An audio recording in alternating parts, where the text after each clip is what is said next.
Hello and welcome to the weekly CEO Energetic Update. The date is the 23rd of July 2026 and I am Alexandra Whitehead, Psychic Business Advisor to CEOs and leaders. And I've got some incredible channeled information for you today. So where does this information come from and what is the point of it? This information comes from the work I do with my leadership clients. It also comes from my intuition and it also comes from my guides. Now, the point of this information, most of the people I work with already know that they are somewhat intuitive. They have a decent gut instinct. And somewhere along the way, they were taught to not rely on their intuition. They were taught to default back to the way it's always been done, default back to their MBAs, default back to the way everybody else has been doing it. However, the world has shifted. I don't know if you've noticed, but there are a lot more sparkly people taking up leadership positions, and you are, of course, one of them. So the point of this information is that there will usually be a part of you that already knows what I'm about to say because you're intuitive as well. And when you hear me say it, it kind of gives you some validation for your own intuition. And my plan is to help you then be able to take that aligned action that you already know you need to take with just that little bit of validation while you're building up your intuition trust muscle. Okay, so let's get started. There are 3 messages for you to receive today. If I'm looking down, I'm literally looking at my notes. To save time, I channel this and receive this information prior so that I can come on here and do my thing. Okay, so number 1. There is always a ladder to be climbing. There are multiple ladders to choose from at any given time. And you literally invent the ladder you're climbing. And you do this because you enjoy it. There will always be more ladders. And there is no top rung. So it's okay to change the ladder that you're on. A few of you need to hear this. It's okay for you to change the ladder that you're on, especially if you think about like sunk cost fallacy. When you're bored with your current ladder, even if you've only got to the first or the second rung, from that vantage point, you've seen another more preferred ladder. So go get it. This is the point of you climbing up any ladder anyway. It really is to see what else is out there and to see a new perspective and to decide what your preference is. So I asked a follow-up question on this one. And I asked, how do you know if you're just giving up? How do you know if you're actually leaving this thing for that thing because you're giving up on the thing you actually should continue going for? So the answer was, you feel it. If there's something that you want on this particular ladder and you don't have it, you would be giving up if you just jump to the next shiny ladder, right? If you just jump to the next shiny thing, then yeah, you're giving up if there's something over here that you still actually want. Now, you wouldn't be giving up if something even more preferred was on a different ladder and you go for it. You go for that thing on that different ladder. In this case, you can thank the existing ladder that you're on. You can thank it for helping you see what's coming next. However, if you're playing into your fears and you're hopping onto a different ladder prematurely, when the most preferred thing is actually on your current existing ladder, then that would be what you would call giving up. However, you really can't get this wrong because even in the giving up, when you're not really meant to be giving up, this will light a fire under your bum because it just won't feel good. It's going to serve as negative motivation for you to go and get the thing you truly want, get the thing that's preferred. So you truly can't get this wrong, but there are faster ways. And if you're like Alexandra, if you're like me, you do enjoy speed and accuracy because it makes you feel more in control, even though control is an illusion. So I really do appreciate that guidance in terms of, when do you choose to stay the course versus when do you jump ship? And I see this happening all of the time. When someone leaves, they're in a VP position and they're about to get their first CEO role. Are they ready for that first CEO role? Is that just a shiny object or is that something that's truly meant for them? In that case, it always comes down to that question, what is most preferred in this now moment? And then checking, where does that preference come from? Does that preference come from fear or does that preference come from expansion? Because I see this both ways as well. For example, I've had a client where he's had a lot going on in his family life, and he did have a fear that if he were to take this new and improved role, that he was going to be a bad father. He wasn't going to be there for his family. Now, that is a fear that is coming from the ego. So whatever you believe will be true. The word belief literally has the word lie in it, L-I-E.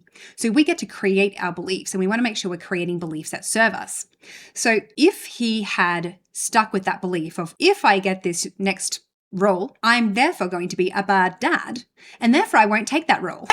So given his kids are young, he's got about 20 years before he can see that in a different way, unless, of course, he changes his belief. And, of course, he did do that and got the role that he actually wanted. And turns out he's not a bad father. Who would have thought?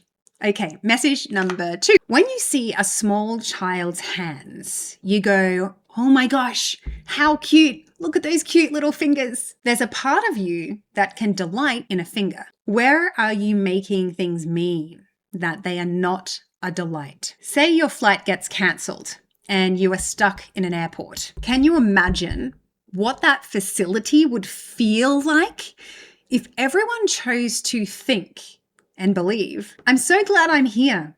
The weather and the flight cancellations remind me just how trivial things are, because I can't control the weather. Isn't it miraculous that planes and airports even exist? I can be here, and then I can be there, and I can be there rather quickly. And right now I'm here, and soon I will be somewhere else. I was just freed up a whole day. Now I don't have to travel. I have space to breathe, and I now have different choices to make. What would I now prefer? I can notice my breath. I can notice the people all around me. I see their chest moving. They're also breathing. Isn't automatic breathing incredible? And all of us being here at exactly the same time is interesting. Is that a coincidence? What if we're all here all together for some particular reason that I have no idea about? Maybe it's really to see one another. We all thought we were going somewhere else today, and spoiler, we're not. That's kind of funny in a very annoying way. Fingers and automatic breathing are incredible, as are planes and airports. So you are a co-creator in this universe. And even when you keep your side of the street clean, you put in your order, a door may close on you because there's something more that you are preferring in that moment. Are you here and are you present for it? Are you able to see which doors are opening as a result of that door closing? Because they are. Some of you are able to be present for this, and some of you have a bit more waking up to do, and that's okay. And I love this second message as well, because it highlights to me how we have a choice in our state of being at every moment. And in that example of your flight being cancelled, are you reacting? Or are you responding? Are you being an active chooser on what you're focusing on? Are you being intentional?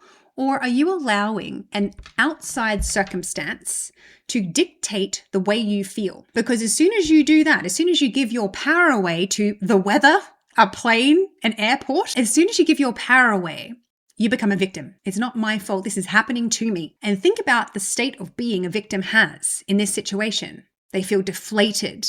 They feel constricted. They feel suffocated. Your state of being determines everything. From that state of being, you conjure up more feelings. Those feelings create more thoughts. And I'll let you know a secret, they're not helpful thoughts. And those thoughts produce outcomes because you're now taking actions from a state of being a victim and being deflated and being suffocated and being constricted. So when people take actions in that state of being, of course they don't get the outcomes they want. How could it be any other way? Okay. And now message number 3. This is the final message. The love you feel for the child when you see their cute little fingers and their big heads and their big eyes. Feel it now in your body. Feel the love you feel when you see and you imagine those cute little fingers and those big heads. And notice if you can delight in that feeling.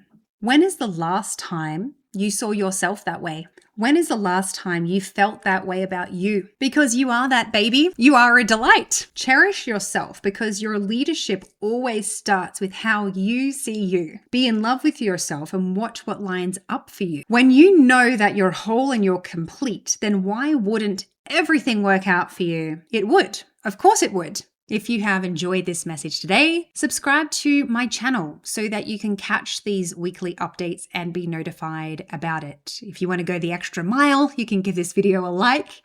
And also in the description section, you'll see the link to sign up to the free CEO Masterclass, where I show you exactly how to see yourself from a place of love, as was described in message number 3, and how to do this on the regular, because when you're able to do this and you're seeing the world and you're being in the world from a very coherent state, everything lines up for you. It's when people are either not lined up with what they want or their state is all over the place, they're sending mixed signals to the universe, that things go haywire.